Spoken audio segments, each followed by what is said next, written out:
ನಮಸ್ಕಾರ big boss ಮುಂದಿಗೆ ನಾನು ನಿಮ್ಮ ಲೈಫ್ ರಾಜೇಶ್ ಈ ನನ್ನ ಚಾನಲ್ಗೆ ನಿಮ್ಮೆಲ್ಲರಿಗೂ ಸ್ವಾಗತ. ನಿನ್ನೆ ಬಿಗ್ ಬಾಸ್ ಎಪಿಸೋಡ್ ಏನು ನಡೀತೀವಿ ನಾವು ನೋಡೋದಾದ್ರೆ, ಮೋಕ್ಷಿತ ಐಶ್ವರ್ಯ ಹೋಗಿದ್ದಕ್ಕೆ ನಾನು ಒಬ್ಬಂಟಿ ಆಗ್ಬಿಟ್ಟು ಈ ಬಿಗ್ ಬಾಸ್ ಮನೆ ಇಲ್ಲ ಅಂತ ಚೈತ್ರಕ್ಕನ ಮುಂದೆ ಹೇಳ್ತಿದ್ಲು. ಈ ಮೋಕ್ಷಿತಗೆ ಎಲ್ಲರೂ ಎಲಿಮಿನೇಟ್ ಆಗದೆ ಇದೇ ಮನೆಯಲ್ಲಿದ್ದು ಅಳುಗುಳಿ ಮನೆ ಆಟ ಆಡ್ಬೇಕಾಗಿತ್ತು ಏನೋ. ನೀನು ಗೌತಮಿ ಮತ್ತು ಉಗ್ರ ಮಂಜು ಮಾತನಾಡುತ್ತಾ, ಗೌತಮಿ ಅವರು ಉಗ್ರ ಮಂಜುಗೆ ನಾನು ಹೇಳ್ದಂಗೆ ನೀವು ಕೇಳ್ತಿದ್ದೀರಾ ಮತ್ತು ನಾನು ನಿಮ್ಮನ್ನು ಡಾಮಿನೇಟ್ ಆಗಿ ಮಾಡುತ್ತಿದ್ದೇನೆ ಈ ಬಿಗ್ ಬಾಸ್ ಮನೆಯಲ್ಲಿ ಅಂತ ಹೇಳುತ್ತಾ ಅಳುತ್ತಿದ್ದಳು. ಆಗ ಉಗ್ರ ಮಂಜು ಅವರು ಗೆಲ್ತೀನಿ ಅಳಬೇಡ ಅಂತೇಳಿ ಸಮಾಧಾನ ಪಡಿಸುತ್ತಿದ್ದ. ಮತ್ತು ಗೌತಮಿ ಅವರು ಮೋಕ್ಷಿತ ಅವರು ವೀಕೆಂಡ್ನಲ್ಲಿ ಪ್ಲೇಟ್ ಹೊಡೆಯುವಾಗ ಈ ಕಾರಣವನ್ನು ಕೊಟ್ಟು ಪ್ಲೇಟ್ ಹೊಡೆದು ಎಲ್ಲರ ಮುಂದೆ ಹೇಳುತ್ತಿದ್ದಳು ಅಂತ ಹೇಳ್ತಿದ್ದ. ಅದೇ ಟೈಮಲ್ಲಿ ಉಗ್ರ ಮಂಜು ಮೋಕ್ಷಿತನ್ನು ಕರೆದು ಈ ವಿಚಾರವನ್ನು ಎಕ್ಸ್ಪ್ಲೇನ್ ಮಾಡಿದರು. ಆಗ ಮೋಕ್ಷಿತ ಅವರು ನನಗೇನು ಅನಿಸುತ್ತೋ ಅದನ್ನು ನಾನು ಕಾರಣ ಕೊಟ್ಟು ಪ್ಲೇಟ್ ಹೊಡೆದಿದ್ದೀನಿ ಅಂತ ಹೇಳುತ್ತಿದ್ದಳು. ಮತ್ತು ಇದೇ ವಿಚಾರವನ್ನು ಉಗ್ರ ಮಂಜು ಮನೆ ಸದಸ್ಯರೆಲ್ಲರಿಗೂ ಕೂಗಿ ಕೇಳುತ್ತಿದ್ದ. ನಾನು ಗೌತಮಿ ಮಾತಾಡೋದು ನಿಮಗೆ ಕಾಮಿಡಿಯಾಗಿ ಕಾಣುತ್ತೆ ಮತ್ತು ಬೇರೆ ರೀತಿ ಕಾಣುತ್ತದೆ ಅಂತೇಳಿ ಮನೆ ಸದಸ್ಯರಿಗೆಲ್ಲರಿಗೂ ಕೂಗಿ ಹೇಳುತ್ತಿದ್ದ. ಆಗ ರಜತ್ ಕರೆದು ಅವನಿಗೆ ಎಕ್ಸ್ಪ್ಲೈನ್ ಮಾಡಿದನು. ಬಿಗ್ ಬಾಸ್ ಮನೆ ಸದಸ್ಯರಿಗೆ ಈ ವಾರದ ದಿನಸಿ ಪದಾರ್ಥಗಳನ್ನು ಪಡೆದುಕೊಳ್ಳಲು ಟಾಸ್ಕ್ಗಳನ್ನು ಕೊಡಲಾಗುವುದೆಂದು ಹೇಳಿದರು.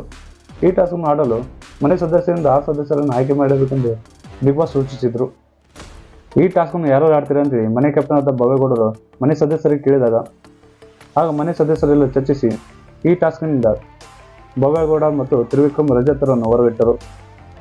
ಆಗ ಈ ಟಾಸ್ಕನ್ನು ಆಡಲು ಹೊರಟವರಿಗೆ ಭವೇಗೌಡರು ಒಂದು ಕಂಡೀಷನ್ ಇಟ್ಟರು. ಈ ದಿನಸಿ ಪದಾರ್ಥ ಪಡೆಯುವ ಆ ಟಾಸ್ಕ್ನಲ್ಲಿ ಏನಾದರೂ ತೊಂದರೆ ಆದರೆ ನೀವೇ ಸಂಪೂರ್ಣವಾದ ಜವಾಬ್ದಾರಿಯನ್ನು ಹೊತ್ತುಕೊಂಡಿರುತ್ತೀರಿ ಅಂತ ಹೇಳಿ ಕಂಡೀಷನ್ ಹಾಕಿದಳು. ಇನ್ನು ಮೊದಲ ರೌಂಡಿನ ಟಾಸ್ಕ್ನಲ್ಲಿ ಹನುಮಂತು ಮೋಕ್ಷಿತ ಮತ್ತು ಉಗ್ರ ಮಂಜು ಗೌತಮಿ ಆಟ ಆಡಿ ಈ ಟಾಸ್ಕನ್ನು ಗೆದ್ದುಕೊಂಡರು. ಇದರ ಉಸ್ತುವಾರಿಯಾಗಿ ತ್ರಿವಿಕ್ರಮ್ ಆಗಿದ್ದರು. ಇನ್ನು ಎರಡನೇ ಟಾಸ್ಕ್ನಲ್ಲಿ ಬಿಗ್ ಬಾಸ್ 3 ಜೋಡಿಗಳಾಗಿ ಆಡಬೇಕೆಂದು ಹೇಳಿದರು. ಆಗ ಈ ಜೋಡಿಗಳಾಗಿ ಉಗ್ರ ಮಂಜು ಮತ್ತು ಚೈತ್ರಕ್ಕ ಜೋಡಿಯಾಗಿ, ಹನುಮಂತು ಮೋಕ್ಷಿತ್ ಜೋಡಿಯಾಗಿ ಮತ್ತು ಧನರಾಜ್ ಮತ್ತು ಗೌತಮಿಯವ್ರ ಜೋಡಿಯಾಗಿ ಆಟ ಆಡಿದರು. ಈ ಆಟದಲ್ಲಿ ಉಗ್ರ ಮತ್ತು ಚೈತ್ರಕ್ಕರ ಆಟವೇ ಸೂಪರ್ ಆಗಿತ್ತು. ಬರೀ ಕಿತ್ತಾಟವಿದ್ದ ದೇವರಾಗಿ ಇದರಿಂದ ಕೊನೆಯದಾಗಿ ಲಾಸ್ಟ್ ಬಾಲ್ ಒಂದು ಹಾಕದೆ ಈ ಆಟವನ್ನು ಸೋತರು. ಇನ್ನು ಎರಡನೇ ಟಾಸ್ಕ್ನಲ್ಲಿ ಸೋತಿದ್ದಕ್ಕೆ ರಜತ್, ಉಗ್ರ ಮಂಜು ಮತ್ತು ಹನುಮಂತು ಮಾತನಾಡ್ತಿದ್ದರು. ಆಗ ಚೈತ್ರಕ್ಕನ ಆಟದ ಬಗ್ಗೆ ಮಾತನಾಡುತ್ತಾ ಇಂಥ ಈಸಿ ಗೇಮನ್ನೇ ಆಟ ಆಡಲಿಲ್ಲ ಅಂತೇಳಿ ರಜತ್ ಹೇಳ್ತಿದ್ದ. ಆಗ ಅದಕ್ಕೆ ಹನುಮಂತನ ನೀನಾಗಿದ್ದಕ್ಕೆ ಸುಮ್ಕಿದ್ದಿ, ನಾನಾಗಿದ್ದೆ ಹೊರದೇ ಬಿಡ್ತಿದ್ದೆ ಅಂತ ಹೇಳುತ್ತಿದ್ದ. ಬಿಗ್ ಬಾಸ್ 3ನೇ ಟಾಸ್ಕ್ ನೀಡಿದರು. ಈ ಟಾಸ್ಕ್ನಲ್ಲಿ 3 ಜನ ಆಟ ಆಡಬೇಕಂತೇಳಿ ಬಿಗ್ ಬಾಸ್ ಅನೌನ್ಸ್ಮೆಂಟ್ ಮಾಡಿದರು. ಆಗ ಈ ಟಾಸ್ಕ್ನಲ್ಲಿ ಧನರಾಜ್, ಗೌತಮಿ ಮತ್ತು ಉಗ್ರ ಮಂಜು ಅವರು ಆಟ ಆಡಿದರು ಮತ್ತು ಈ ಟಾಸ್ಕ್ನ ಉಸ್ತುವಾರಿಯಾಗಿ ಮೋಕ್ಷಿತವರು ವಹಿಸಿಕೊಂಡಿದ್ದರು. ಈ ಟಾಸ್ಕ್ನ ಆಡಿ ಗೆದ್ದುಕೊಂಡರು.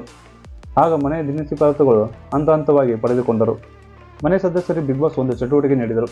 ಈ ಚಟುವಟಿಕೆಯಲ್ಲಿ ಕೆಲವು ಬಿರುದುಗಳನ್ನು ಕೊಟ್ಟು ಅದಕ್ಕೆ ಸೂಕ್ತವಾದ ರೋಗಗಳಿಗೆ ಪೂರಕವಾಗಿ ಒಂದು ಕಷಾಯವನ್ನು ಕುಡಿಸಬೇಕೆಂದು ಮನೆ ಸದಸ್ಯರಿಗೆ ಹೇಳಿದರು.